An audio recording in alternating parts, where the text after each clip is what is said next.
अस्सलाम वालेकुम नाज़रीन, मैं हूं आपका मेज़बान अब्दुल मन्नान और आप देख रहे हैं अपना 20 न्यूज़। कहा जाता है कि खून का अतिया करना सदका जारिया है जी। मैं इस टाइम मौजूद हूं बहावलपुर ट्रस्ट कॉलोनी में। जैसा कि यहां पे हमदर्द के नाम से जो ब्लड सेंटर है वो यहां पे बना दिया गया है। ये बिल्कुल डॉक्टर उज़मा चौहान जो साहिबा हैं उनकी ज़ेर निगरानी में ये बनाया गया है। हमारे साथ मैडम मौजूद हैं, इनसे बात करेंगे।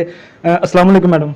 वालेकुम अस्सलाम। अच्छा मैडम, ये बताइए कि ये ब्लड सेंटर जो बनाया है इसके बनाने का मकसद क्या है और ये हमारी भागलपुर की जो आवाम है उसके लिए क्या खिदमत जो है ये फराहम करेंगे ये? जी, बिल्कुल। देखिए, जब मैं काम कर रही थी as a head of regional blood centre, तो उसमें ये था कि गवर्नमेंट सेटअप्स में तो हम बहुत अच्छा ब्लड प्रोवाइड कर पा रहे थे, लेकिन ये जो बहुत बड़ा एक गैप और डेफ़िशिएंसी आ रही थी प्राइवेट सेक्टर के हवाले से, बस उसी को मद्देनज़र रखते हुए लोगों की बेहतरी और फ़लाह के लिए ये बनाया गया है। और कोशिश भी पूरी ये की गई है कि जो सेम इक्विपमेंट गवर्नमेंट लेवल पे प्रोवाइड किया है रीजनल ब्लड सेंटर्स के अंदर, सेम उन्हीं गाइडलाइंस को फॉलो करते हुए वही एसओपीज़, वही मशीनरी इक्विपमेंट रख के लोगों को best of the best services provide की जाएँ। और जनूबी पंजाब का अभी तक जो प्राइवेट सेक्टर है उसमें ये पहला जदीद ब्लड बैंक है, जिसमें अकॉर्डिंग टू जो अमेरिकन गाइडलाइंस हैं, जो एसओपीज़ हैं, उसके हिसाब से हम ब्लड ट्रांसफ्यूजन्स कर रहे हैं। ये सिर्फ ब्लड बैंक नहीं है, this is basically a blood centre और ट्रांसफ्यूजन सेंटर, कि जहाँ आप अपने पेशेंट्स को ब्लड भी लगवा सकते हैं आके। अच्छा ये बताइए कि ये जो ब्लड सेंटर है ये सिर्फ भागलपुर के अवाम के लिए है या बाहर से आने वाले जो हमारे और जो लोग हैं उनके लिए भी यहाँ पे सहूलत फराहम की जाएंगी? नहीं, देखिए, ये सब के लिए है। जब बनाया ही हर मरीज़ के लिए है तो फिर उसमें रंग, नस्ल और मज़हब, इसका हम तो कभी भी फ़र्क नहीं कर सकते ना। अभी आप लोगों के आने से थोड़ी देर पहले ही दुनियापुर की एक पेशेंट थी, वो ब्लड लगवा के गई है यहाँ पे। जिस चीज़ पे हम लोग एम्फसिस कर रहे हैं वो ये है कि आप प्लीज़ अपना हेल्दी डोनर लेके आइए, जिस तरह हम रीजनल ब्लड सेंटर्स में कर रहे होते हैं कि डोनर आएगा, आप उसका पूरा एग्ज़ामिनेशन करेंगे, उससे हिस्ट्री के कुछ, यानी कुछ हम हिस्ट्री लेते हैं पूरी, फिर कुछ क्वेश्चंस पूछते हैं जो रिकमेंडेड हैं इंटरनेशनल स्टैंडर्ड्स के हिसाब से। 29 क्वेश्चंस हमने फॉर्मुलेट किए हैं। अगर उसमें से किसी एक क्वेश्चन में भी डिस्क्वालीफाई कर जाता है डोनर, तो फिर हम उनसे माजरत कर लेते हैं कि काइंडली आप कोई और डोनर मंगा लें। देखिए, एक चीज़ इंपॉर्टेंट है कि सिर्फ आपको मरीज़ की जान नहीं बचानी, ज़ाहिर है जिस डोनर से आप ब्लड ले रहे हैं आपको उसकी सेहत का भी तो परवाह करनी है ना। उसके बाद हम उस डोनर का एचबी करते हैं, वज़न करते हैं उसका, क्योंकि बॉडी वेट के हिसाब से ही ले सकते हैं। अंडर वेट है तो फिर हम नहीं लेंगे ब्लड उससे। और दूसरा ये है कि पूरा तसल्ली करके फिर नेक्स्ट स्टेप पे हम पहले ब्लड निकालने से पहले सारे के सारे टेस्ट परफॉर्म कर लेते हैं। Hepatitis B, hepatitis C, AIDS, malaria and syphilis. तो सारा जब वर्कअप पूरा हो जाता है फिर हम ब्लीड करते हैं, और ब्लीड के लिए भी हमने स्पेशल बायो मिक्सर्स रखे हुए हैं। ऐसा नहीं है जैसे आप में से कई लोगों ने जो इंटरव्यू सुन रहे हैं देखा होगा कि कुछ सेटअप्स पे आप जाते हैं तो बस they just take you to the couch, उसके बाद आपको वो लगा के सुई और उसके बाद वो ब्लड निकालना शुरू कर देते हैं, जिसकी कोई मेजरमेंट नहीं होती, कुछ मिक्सिंग मैकेनिज़्म नहीं होता उसका। तो उसमें किसी डोनर से तो वो निकाल लेते हैं 400 ml, किसी से वो 500, किसी से 600 ml तक भी निकाल लेते हैं, ठीक है। तो इससे डोनर की सेहत ख़राब हो सकती है ना, तो आपको उसके वेट के हिसाब से निकालना है। तो हमारे स्पेशल बायो मिक्सर्स हैं जो मैं भी आपको दिखाती हूँ, वो मिक्सिंग भी कर रहे होते हैं साथ साथ ब्लड की, आपको ब्लड बैग का वेट भी बता रहे होते हैं, जिस फ़्लो के साथ आ रहा है ब्लड वो रेट ऑफ फ़्लो भी बता रहे होते हैं। और हमारे जो बायो मिक्सर्स हैं वो ऑटोमेटेड हैं, क्लैंप लगे हुए हैं उस पर। अगर वैसे तो स्टाफ हर वक्त मौजूद होता है, मेरी खुद की भी कोशिश होती है कि ऑल द टाइम मैं प्रेजेंट हूँ। तो वो जब क्लैंप से गुज़र रही होती है जो ब्लड सेट है, तो वो फिर क्लैंप बंद हो जाता है, तो एक ड्रॉप भी डोनर का एक्स्ट्रा नहीं निकलता उसमें से। और बस फिर जब किसी को रेड सेल्स लगवाने हो तो फिर हम मॉडिफ़ाई करके रेड सेल्स दे देते हैं उनको, जिसके कोई एक्स्ट्रा चार्जेस नहीं है। और अगर उन्हें उसमें से वाइट सेल्स चाहिए हो तो वाइट सेल्स सेपरेट कर देते हैं, प्लेटलेट्स चाहिए हो तो प्लेटलेट्स अलग करके दे देते हैं। तो इसमें ऐसा नहीं होता कि अगर आपकी प्रोडक्ट कोई और है तो हम उसमें खुदा न खास्ता चार्जेस बहुत ज़्यादा बढ़ा देते हैं, नहीं, बहुत नॉमिनल से चार्जेस हैं, जो तकरीबन बाकी लैब्स जो क्रॉस मैच और ये सब टेस्ट कर रही होती हैं उसके हिसाब से ही हैं ये चार्जेस। अच्छा मैम, ये बताइएगा कि जो थैलीसीमिया के जो मासूम बच्चे हैं क्या उनके लिए भी यहाँ से ब्लड जो है प्रोवाइड किया जाएगा? जी, बिल्कुल, बिल्कुल ऐसा ही है। देखिए, अभी हमारा एमओयू बीवीएच के साथ नहीं साइन हुआ है ना, तो मैं ये तो नहीं कह पाऊँगी कि यहाँ का जो ब्लड कलेक्शन होएगी वो डायरेक्ट बीवीएच जाएगी। लेकिन हाँ, यहाँ पे आते हैं बच्चे लगवाने के लिए, वो अपना डोनर लेके आते हैं, उनके टेस्ट परफॉर्म करके उनसे हम ट्रांसफ्यूजन के चार्जेस नहीं लेते, उनको फ्री ऑफ कॉस्ट लगाते हैं। Same goes for the patient who present from Binu hospital. Cancer के जो पेशेंट्स हैं, जब वो भी अपना डोनर लेकर आते हैं तो उनसे ट्रांसफ्यूजन के चार्जेस हम नहीं लेते, जो हमारे फिक्स्ड हैं नहीं लेते हम उनसे। और बल्कि हम क्या करते हैं कि जो स्क्रीनिंग के चार्जेस हैं उसमें से भी मैक्सिमम रिलीफ दे देते हैं उनको, क्योंकि वो ऑलरेडी बहुत अरसे से एंटी कैंसर थेरेपी ले रहे होते हैं, तो उन बेचारों के पास अफोर्डेबिलिटी का इशू होता है। तो ये ब्लड सेंटर बनाने का मकसद ये था कि कोई कभी भी दिल में ये चीज़ नहीं सोचे कि अगर मेरे पास पैसे होते तो मैं किसी अच्छी जगह से ब्लड लगवा लेता। ठीक है, अगर पैसे नहीं भी हैं तो भी कोई इशू नहीं है, सिस्टम तो आखिर चलाना है ना। जब बनाया ही लोगों के लिए तो फिर ऐसा कभी भी नहीं हो सकता कि जिसके पास पैसे नहीं है तो उसके लिए इनकार होगा, कभी भी नहीं। हालांकि प्राइवेट सेटअप पे आपको खुद आइडिया है बहुत अच्छा कि लोग तो पहले पूछ लेते हैं आपके पास चार्जेस हैं ठीक, वरना दे जस्ट से सॉरी हम नहीं कर सकते। लेकिन ना, हमदर्द ब्लड बैंक का सिर्फ नाम ही हमदर्द नहीं है, हम लोगों ने काम भी हमदर्द वाला स्टार्ट किया है। इसी ही नीयत से बनाया गया है कि लोगों को परेशानी ना हो और आसानी से लोगों को ब्लड मिल भी जाए, जिन जिन हॉस्पिटल्स में उनको चाहिए, और जिनको इधर ट्रांसफ्यूज़ करना है उनको यहाँ भी ट्रांसफ्यूज़ हो जाए। अच्छा मैम, बताया जाता है कि जो शख्स जो है वो लगातार ब्लड देता है तो वो दिल के बीमारियों से और कैंसर की बीमारियों से मतलब कि वो मुब्तला नहीं होता। इसमें कितनी सच्चाई है इसमें? इसमें बहुत बहुत सदाकत है, इसमें कोई दूसरी राय नहीं है। देखें, 120 दिन के बाद हम सबका जो ब्लड है, जो आरबीसीज़ हैं, वो ख़त्म हो जाते हैं, उनकी लाइफ ही 120 डेज़ है।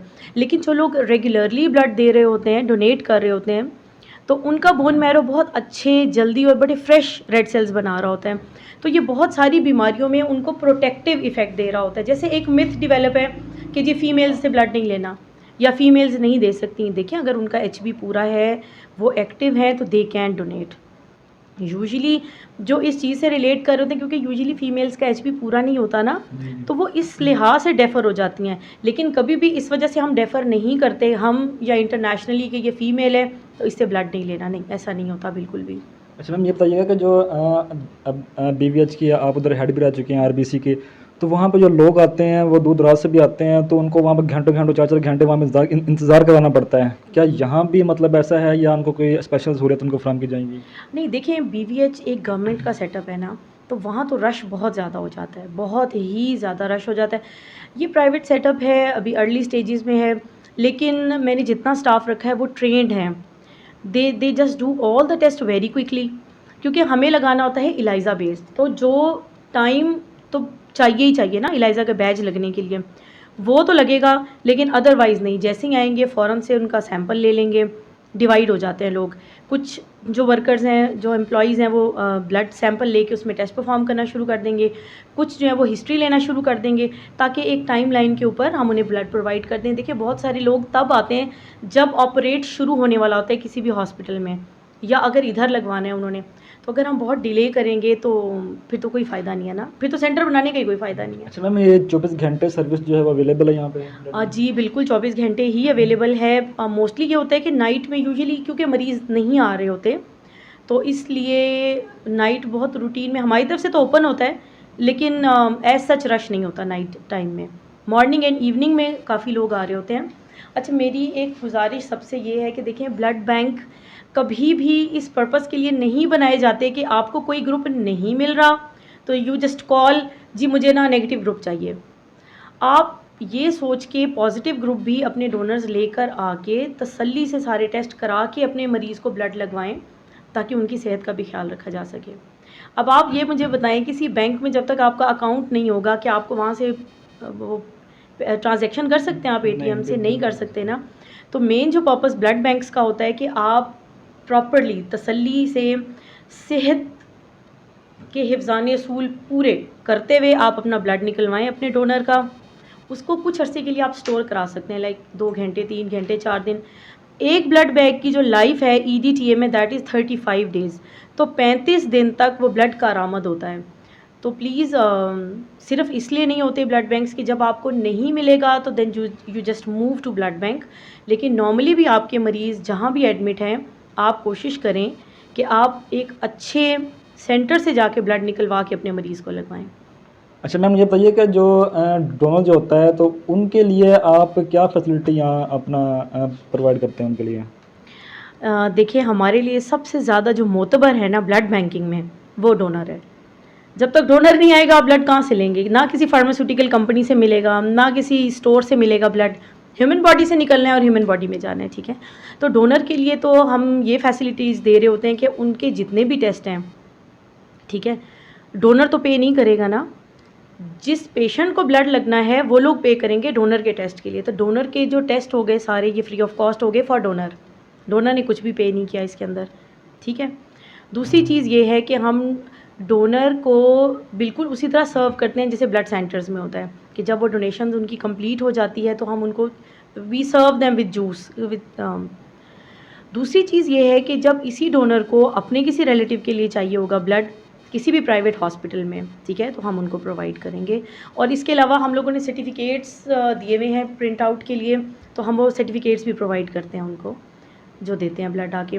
दूसरी देखिए एक बहुत इंपॉर्टेंट चीज़ ये है कि हमारे बहुत से डॉक्टर कोलीग्स हैं जो कैंसर के पेशेंट्स को ब्लड देना चाहते हैं ना, तो मेरी एज अ पर्सन ये कोशिश होती है कि जिसको ब्लड लगना है, जो पेशेंट है और जो डोनेट करने आया है, वो आमने सामने, यानी उन्हें पता होना चाहिए ये मेरा मोहसिन है, ठीक है, और ब्लड देने वाले को पता हो कि अच्छा मेरा ब्लड इस मरीज़ को लगेगा। जैसे आप किसी को राशन देते हैं, किसी को चीज़ें देते हैं, आपको खुशी होती है ना कि किसी को आपने सूट गिफ्ट किया किसी गरीब को, जब वो पहन के आता है आपको बहुत अच्छा लगता है कि देखो मैंने इसे ही गिफ्ट किया था और इसने ये चीज़ यूज़ किया, सिलवा के पहना है। बिल्कुल इस तरह जो वॉलंटरी डोनर हैं, अल्लाह वास्ते किसी को ब्लड देना चाह रहे हैं, वो अपने सामने आके उसी मरीज़ को ब्लड देते हैं ताकि दोनों को पता होना चाहिए। देखिए इस ब्लड सेंटर में हर चीज़ बहुत ओपन है, हर चीज़ हर पेशेंट को पता है कि मेरा ब्लड कहाँ से आ रहा है। अगर वो अपना डोनर नहीं ला रहा तो हम हेल्दी डोनर मंगवा के, जिन्होंने हमें कहा होता है कि डॉक्टर साहिबा हम ब्लड देना चाहते हैं, कोई ज़रूरतमंद आए तो।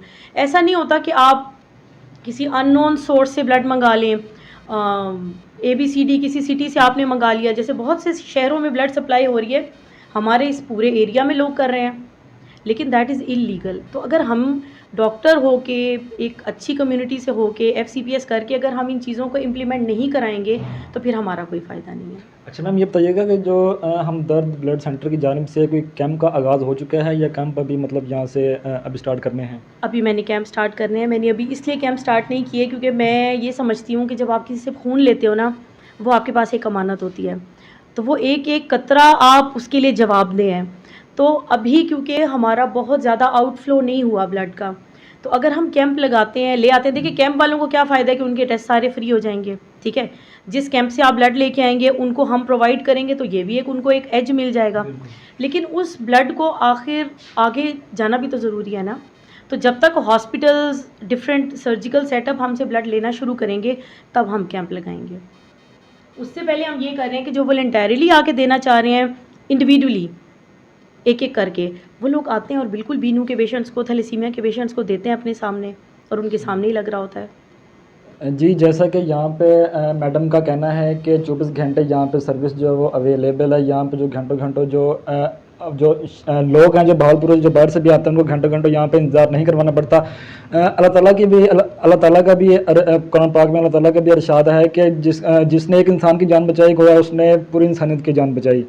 दर्द जो है वो एक जानवर भी महसूस करता है, लेकिन इंसान को अशरफुल मखलूक़ात इसलिए बनाया गया है कि वो दूसरों का दुख दर्द जो है वो अपना दुख दर्द समझ के वो महसूस करें।